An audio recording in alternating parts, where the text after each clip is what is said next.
scheduled speaker, Scott Southworth, couldn't come, unfortunately. But our next speakers kindly stepped in last second, even before he had left Japan. I'm thrilled that they could step in, and I really look forward to hearing what they have been up to. Takase-san, Kikuchi-san, stage is yours.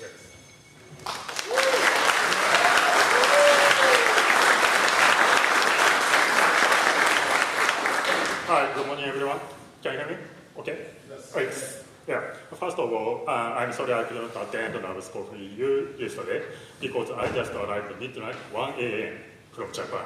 It's nightmare. So I organized another conference in Japan this Tuesday. But I'm very happy to be here and to have the opportunity to give a talk about our activity. So let me introduce myself and my team. I am Hideki Takase from Japan, University of Tokyo, and I am associate professor. And Yutaka is a project professor in Kochi University of Technologies. This is a collaborative R&D project by the University of Tokyo, mine, and Kochi University of Technology and SoftBank Corporation. He is Satoru Matsushima. He is a technical master in SoftBank Corporation.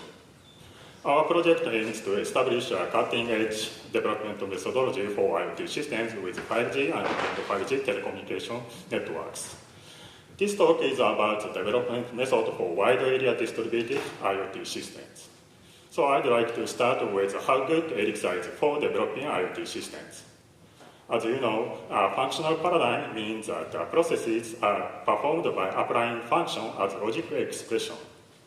A function is process itself, and these are sequentially combined and interacted.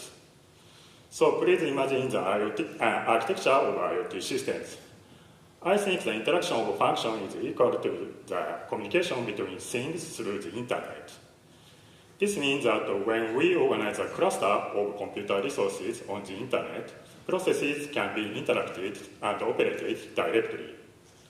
What I want to say is that the function paradigm is perfectly suited for the development of IoT systems. However, the complexity of building systems and services has been increasing rapidly in recent years. In particular, the 5G network has changed from mere clay pipe to a thinking network with computational resources called MECs inside. When we build a system, we need to understand the various computational resources, communication networks, and protocols, and then optimally assemble them. This has become a very difficult task. So we want to propose a new development framework for the era of various networks and computing environment. It is called Giocci, a resource transparent distributed processing framework. We have been developing this framework of distributed computing. Giocci is based on edge computing and consists of 4 layers. First layer is client layer. This layer abstracts the edge devices.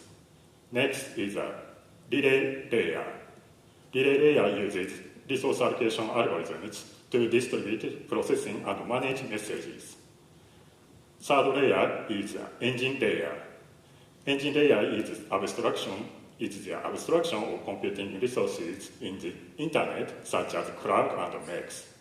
Finally, there is the store layer.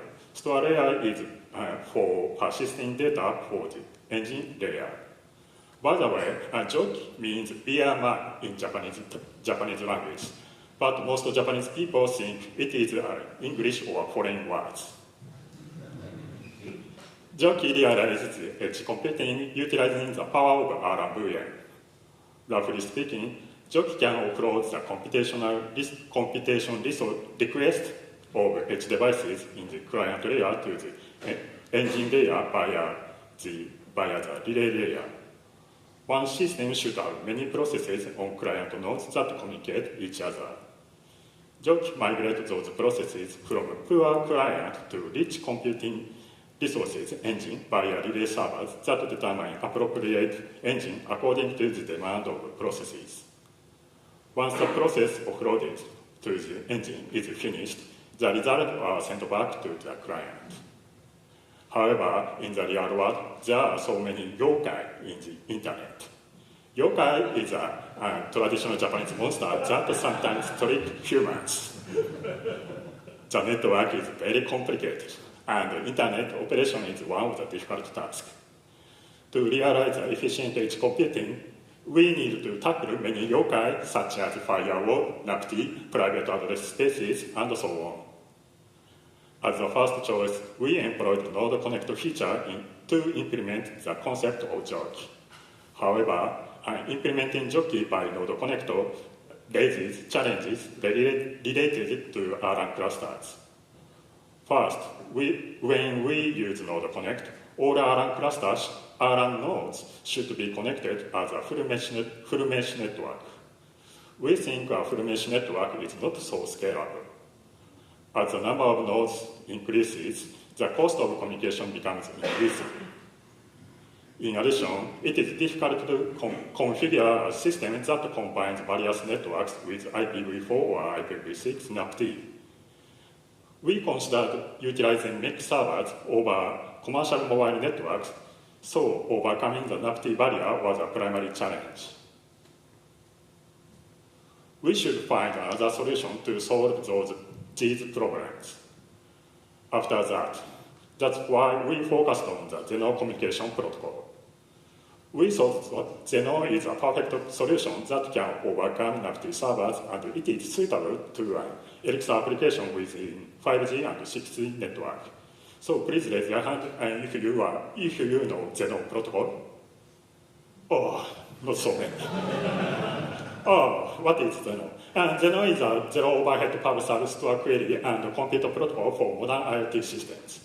In other words, Zenoh offers not only pub sub communication, but also database management and computation as a middleware.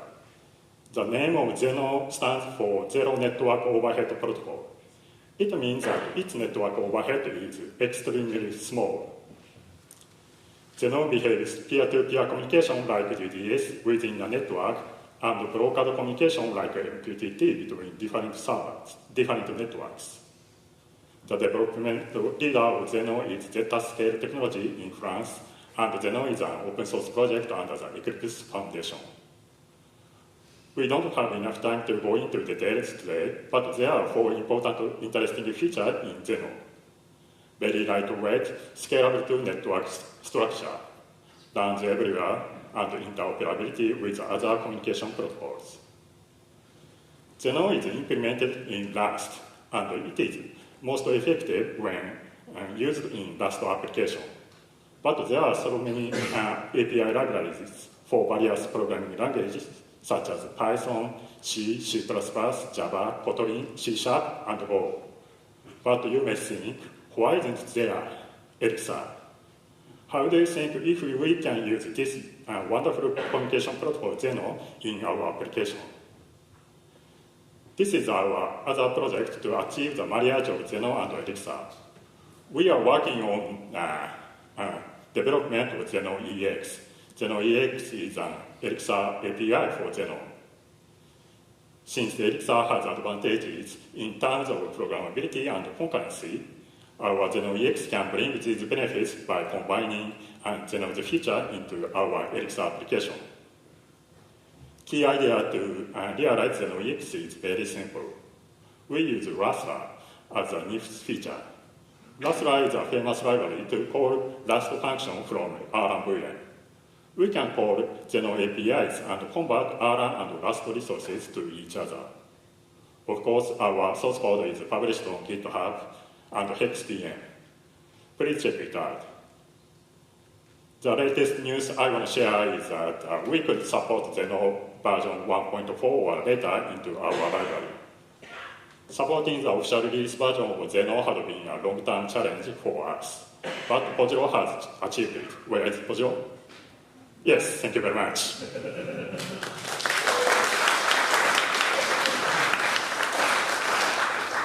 While some work remains in progress, the latest POC version of Giocci supports process offloading and communication using Zenoh-EX. This means that we can now transparently and efficiently utilize all computational resources such as MEX and CLARK in the network. This is a demonstration of our achievement. This cute robot is Cuboid. Cuboid is developed by SoftBank. This robot has a camera and attempts to recognize objects using YOLO-V3.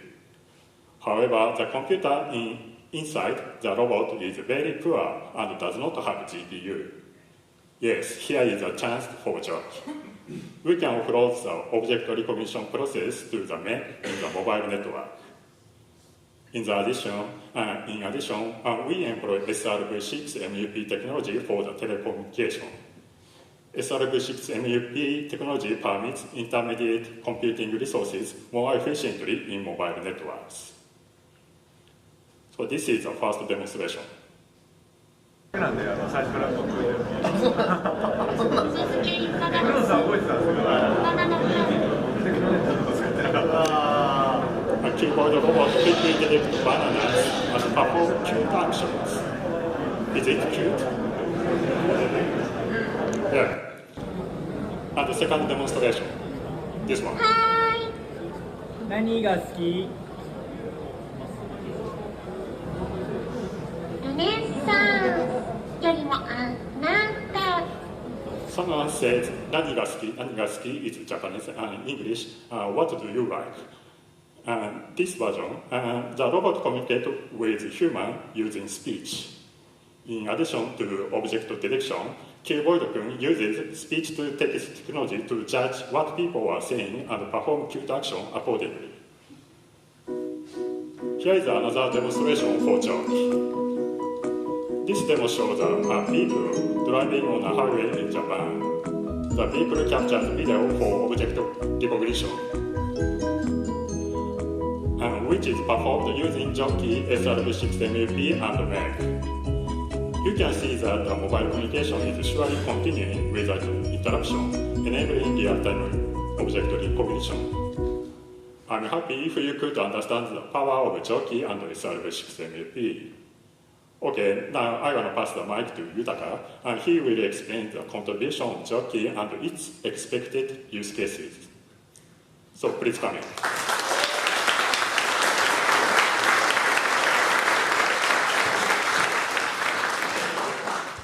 Do you hear me? Okay. Yesterday, when I was relaxed very much just after my presentation, and I got a message from Hideki, and emergency. I got a slot tomorrow. Please help me. I answered, why not? We are a team. What can I do for you? This is what?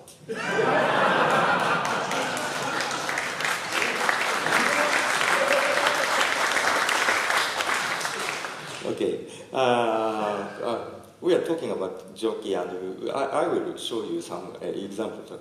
If you program on the Giocci framework, your computing processes will be distributed onto appropriate servers on Mac and clouds automatically. The appropriateness will be determined with an evaluation function to get minimal latency or lower cost or lower energy consumption. Here are some examples of what it might look like when fully realized. For example, where is the pen? Here? Okay, I found it.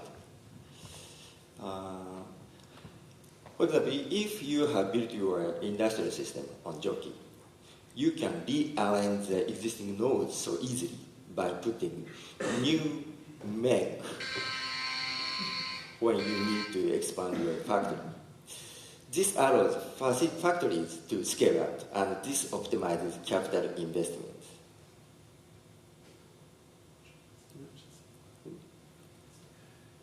Next. Oops. Okay.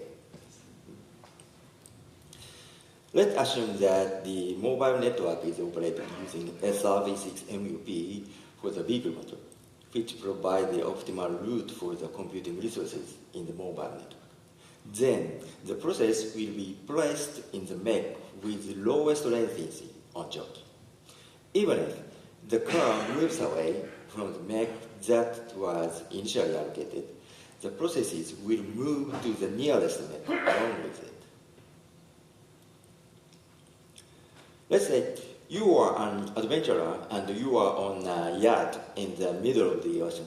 The yacht might be controlled precisely, but the computer in the yacht alone would not be enough, and you need computing power with high speed and low latency. In such cases, Giocci distributes computation to a mech installed on a low-orbit satellite above. On August 1st, last year, Voyager 2 lost contact with us. After an amazing challenge, it was restored.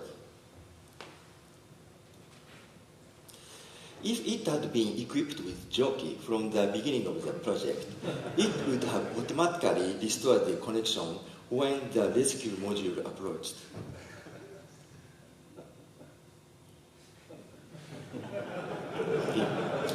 Even it might take another year for the rescue module to arrive. So, next slide is the last slide. Okay, may I conclude your talk, or you? Thank you very much. Our project is under the published in GitHub beyond-EX OS3 and Giocci. This is under development, and latest version is maybe 0.3 RC2 or 1. So we will continue to develop this product as soon as possible. And we want to publish official releases as soon as possible. Thank you very much. And Tak is Swedish. Yeah. ありがとう。